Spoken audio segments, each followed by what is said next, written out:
One time they said, man, we don't usually like white people, but we actually like you. And I said, well, that's great, And I said, well, why is that? He's like, man, because you come real. I said, what does that mean? He goes, you just come over here. Other people don't come over here. Think of all this important stuff we have to say.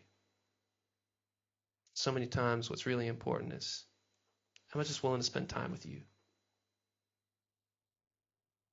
I went over one time and George was over there. And he said, Peter, can you come back here and help me out with something? And I thought, I got a lot of stuff to do. And man, something inside me said, just stay and hang out with the guy for a while. And I did, and we had this great time. I went home and I wrote about it. And I came back to show him what I'd written before, and I found out George had died. And I read this at his funeral the next day. It seemed so appropriate. It's my friend George. He's just sitting there on his bed, going through his papers, his bills, needing to get some pills, get his prescriptions filled.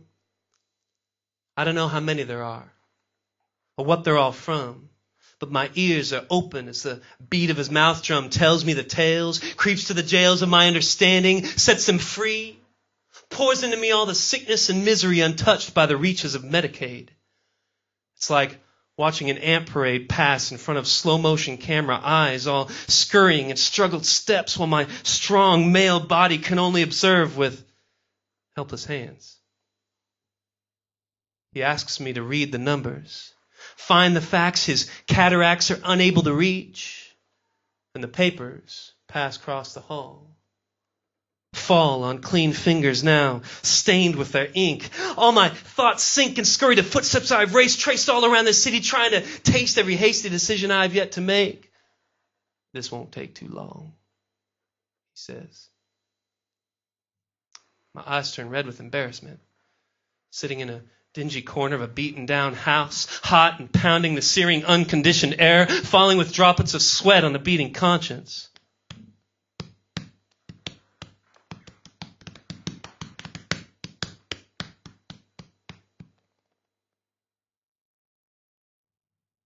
So I sit there as he waits expectantly, smiles approval at the information I have confirmed, and that hurry bug squirms out my ear. Fears and concerns spurn for the pleasure of this moment, this service to a 70-year-old man with puffy fingers and scarred legs on a shriveled body. Hospital stories turn to ancient histories of jazz clubs and colorful towns. Moonlight drowns the clock through the window. I shift on the faltering cushion supporting me, breathing stale, tobacco-laden air like it was the first giggle of springtime. Finding beauty in his wrinkle-surrounded sight, catching the faint gleams of hope and friendship lost in years of wanderings through self-pleasured quests or wasted treasure chests.